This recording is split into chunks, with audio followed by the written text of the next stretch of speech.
Fala aí, maluco, tudo bem? A gente está aqui no Projeto X, que multiplica suas chances de aprovação, mas ainda a gente está fazendo aquele novo projeto, Projeto X ao quadrado, onde você vai ter aquelas aulas interdisciplinares de História, Geografia e dentre outras disciplinas. Meu amigo, olha só, já estou sabendo que já me zoaram já no Projeto X, né? Quem me zoou? Thiago Feitosa, aquele que gosta do Justin Timberlake, eu não queria nem falar sobre isso. Por isso que sou eu que vou falar sobre China, né? E vou deixar também meu amigo José Luiz, vulgo Gaguinho, para falar o quê? Sobre geografia com vocês. Vulgo Gaguinho, mas muito conhecido por vocês como Zé Bonner. Tá? Gente, olha só, vou vir aqui te agradecer também. Muito obrigado por quase mais de 2.000 likes aí. Cara, me ajuda. Vamos lá, ajuda o projeto. Vamos tentar chegar aos 3.000? Por favor, conto com você.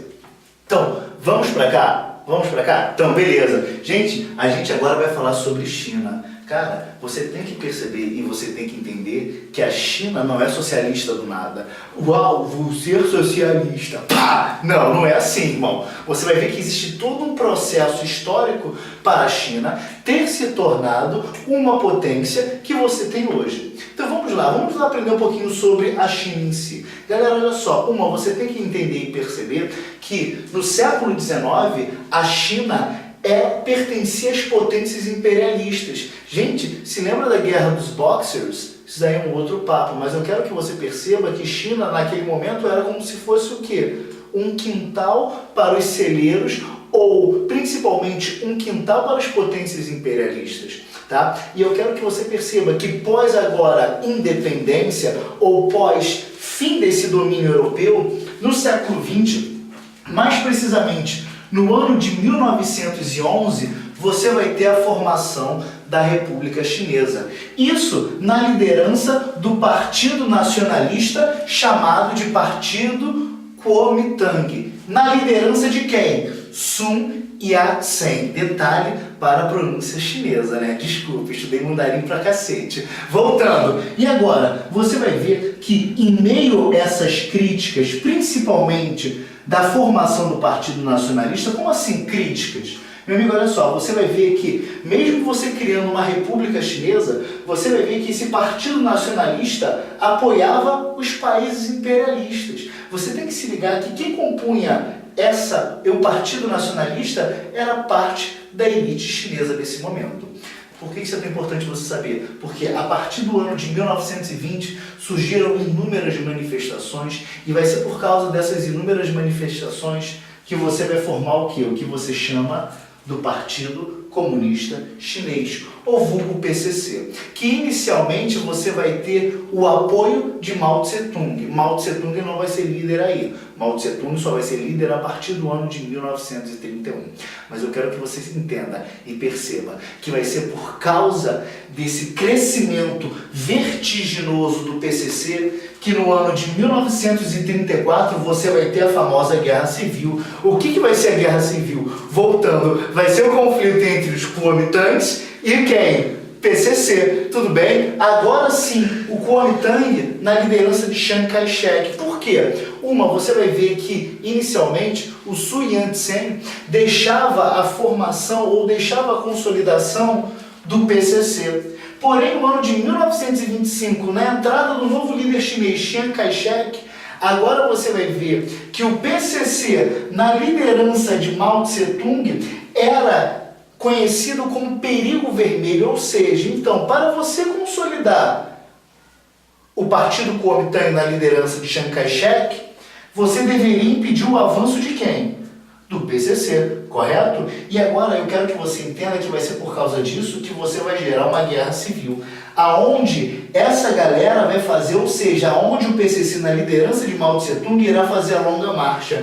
O que vai ser a longa marcha? O nome já fala. Vai ser nesse momento que aproximadamente 100.000 chineses na liderança de Mao Tse-tung irá para o interior da China. Mas ainda assim, olha só como é que esse movimento é extremamente vai e volta, é como se fosse um elástico.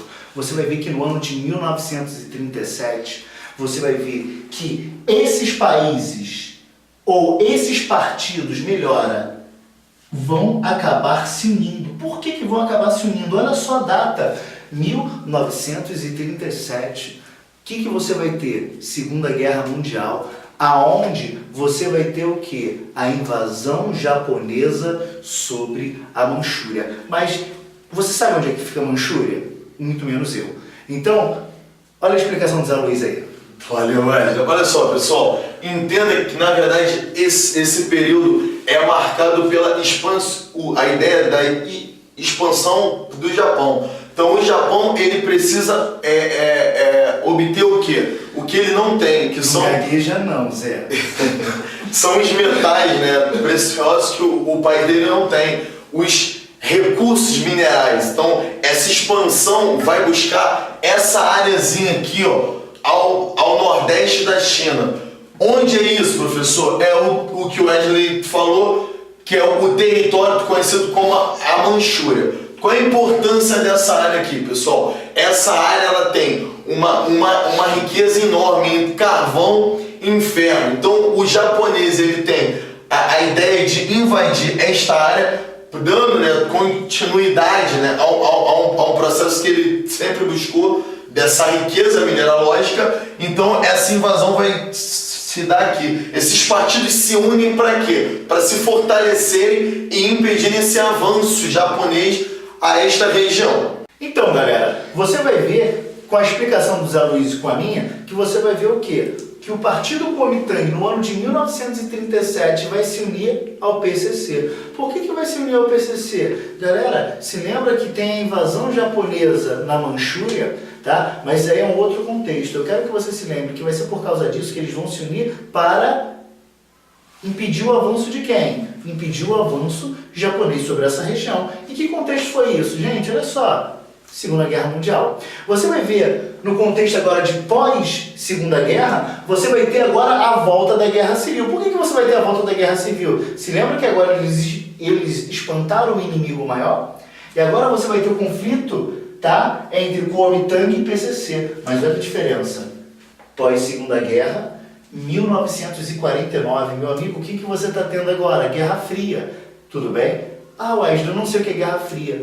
Olha lá no meu vídeo. Está lá falando sobre isso. Mas eu quero que você perceba que agora o Kuomintang vai ter o apoio dos Estados Unidos e o PCC, o apoio de quem? Da União Soviética. Por que da União Soviética? Gente, socialista. Se lembra também que o PCC foi criado por causa da influência soviética, ou principalmente por causa da Revolução Russa, mas eu quero que você entenda uma coisa, que vai ser agora, por causa dessa Revolução Chinesa, que eu vou ter agora a vitória do PCC e a consolidação do socialismo aonde? Na China, sob a liderança do governo de Mao Tse-tung, aonde ele vai fazer reformas na política interna, tais quais nacionalização das indústrias, ou seja, agora ele vai estatizar essas indústrias, e a famosa reforma agrária. O que vai ser essa reforma agrária? Vai ser a distribuição igualitária do que, galera? Da terra. Tudo bem? Isso aí, Wesley. Olha só, galera.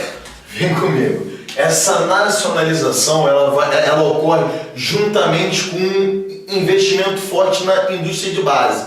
Indústria de base, Zé, fala pra mim. Indústria de base, pessoal, é a indústria que fornece às outras indústrias a matéria-prima.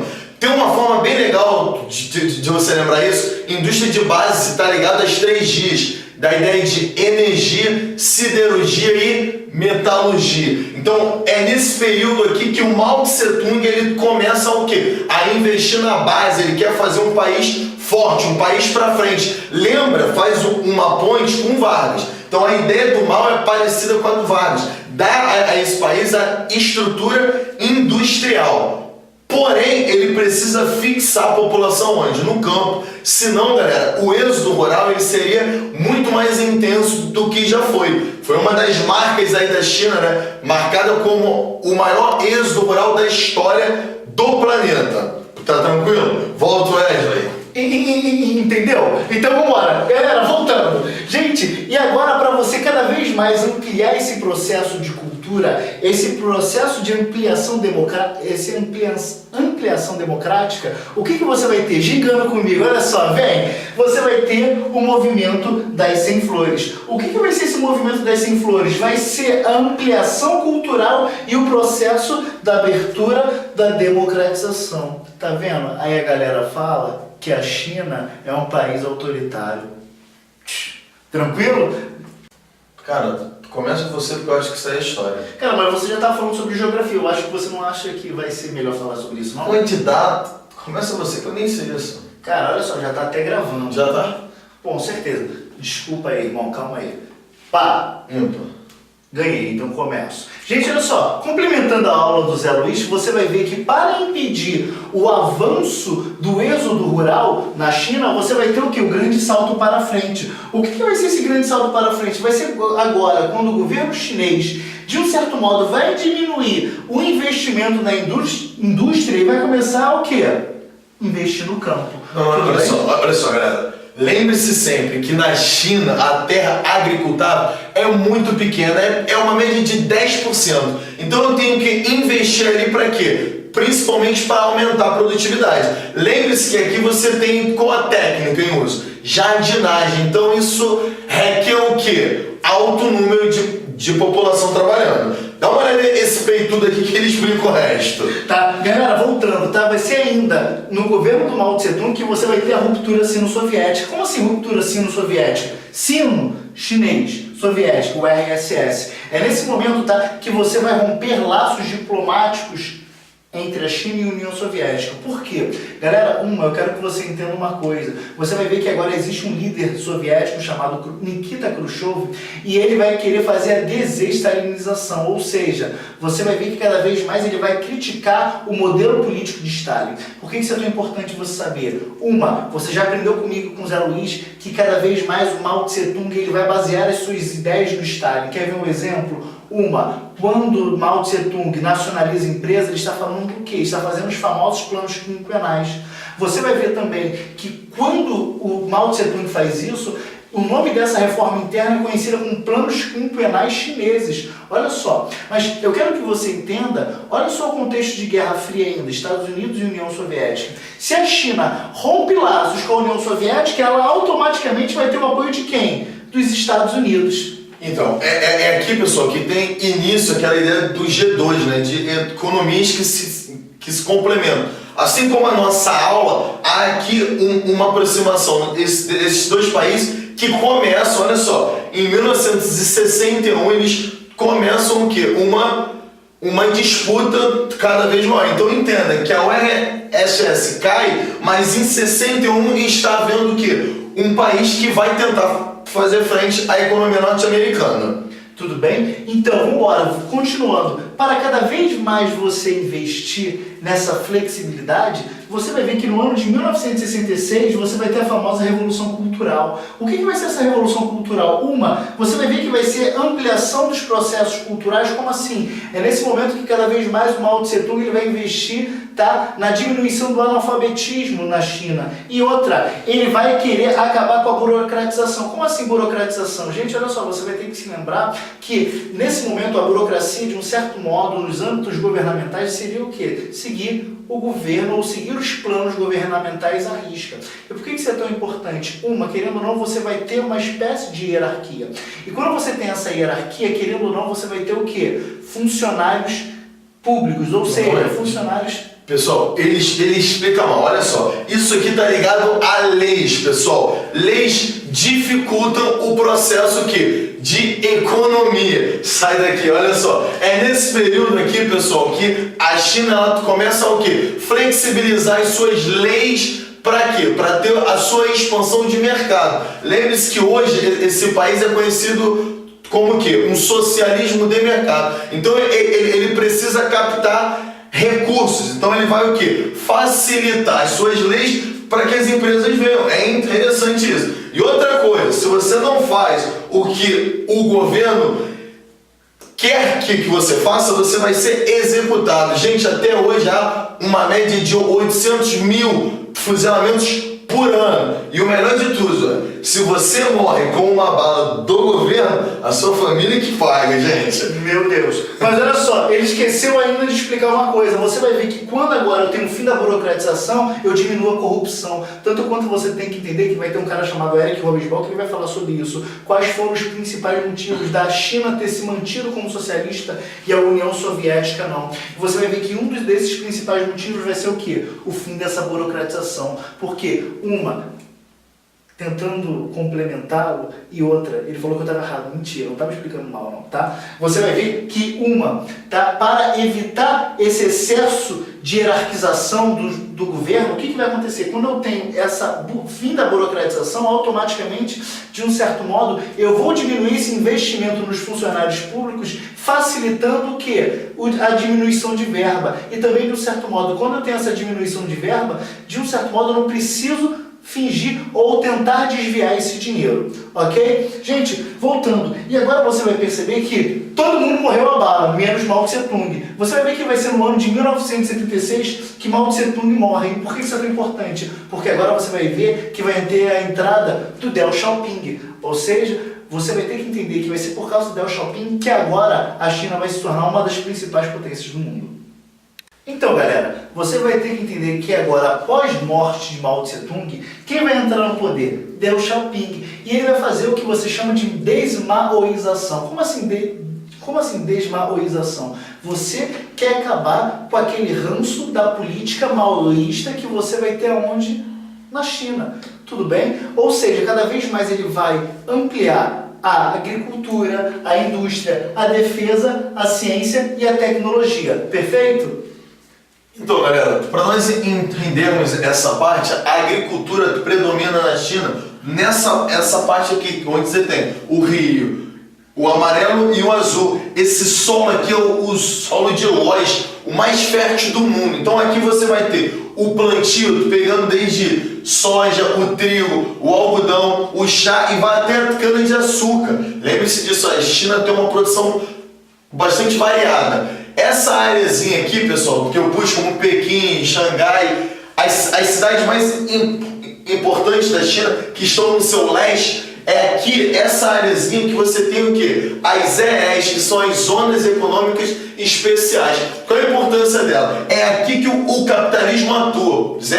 Capitalismo na China, sim, galera, entenda que essa parte do país foi o quê? Foi aberta para atender a logística do capitalismo.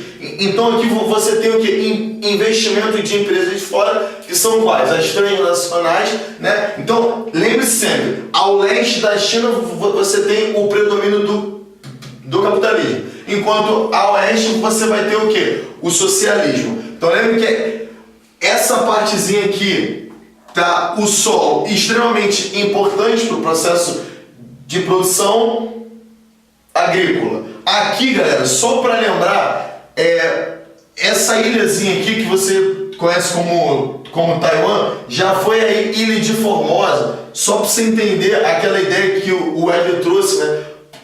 Quando tem-se, né, aquela marcha do mal, para onde que o Chiang Kai-shek foge? Essa ideia dessa ilha aqui que atualmente é Taiwan.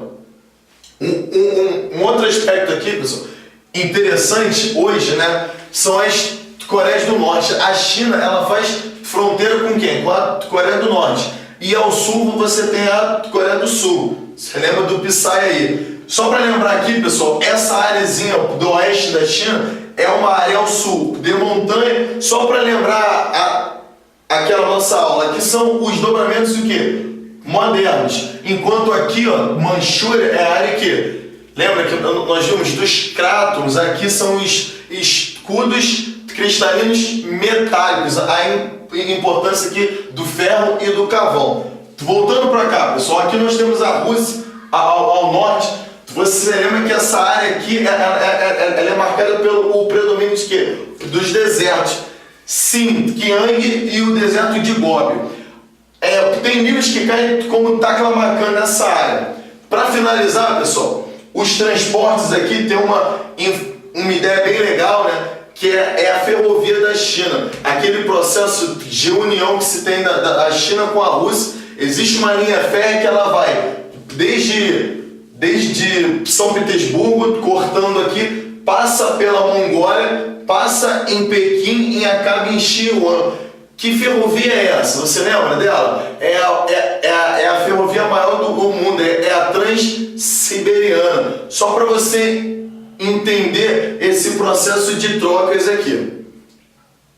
Então, meu amigo, e você vai ver que ainda continuando no governo de Deng Xiaoping, você vai ter principalmente o que você chama do conflito da Praça da Paz Celestial. Como assim esse conflito? Você vai ver que, olha só como é que a gente tem que utilizar a história do mundo para você entender. Não tem como só a gente falar de China, não tem como a gente só falar de Brasil, não tem como a gente só falar de Bangu, ou não tem como só a gente falar de Realengo. Olha só, eu quero que você entenda uma coisa. Você vai ter que ampliar o seu conhecimento lá, principalmente para a União Soviética. Principalmente nos anos 80, onde você vai ter a Glasnost e a Perestroika.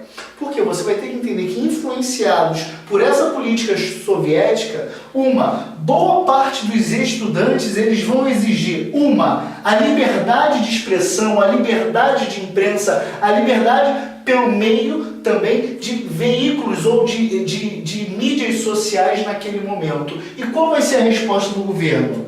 A intensa repressão. Tudo bem? Então, gente, para terminar agora a aula, só para nós lembrarmos ali do link das reformas na economia da China. Pessoal, lembre-se, né, da população da China. Você lembra que ela é de quanto? 1,3 bilhão de pessoas. Então você lembra que você tem o quê? Mão de obra em abundância. E onde abunda o quê, pessoal? A alegria e preços baratos, não é isso que nós vimos? Então, essas empresas que vão estar aqui nas EES, elas vão o quê? Pagar pouco. Então, isso é um dos fatores atrativos. O outro é a doação de terrenos. Então, essa área é buscada, né, por empresas que vão ter que pagar pouco ao trabalhador e tem o quê?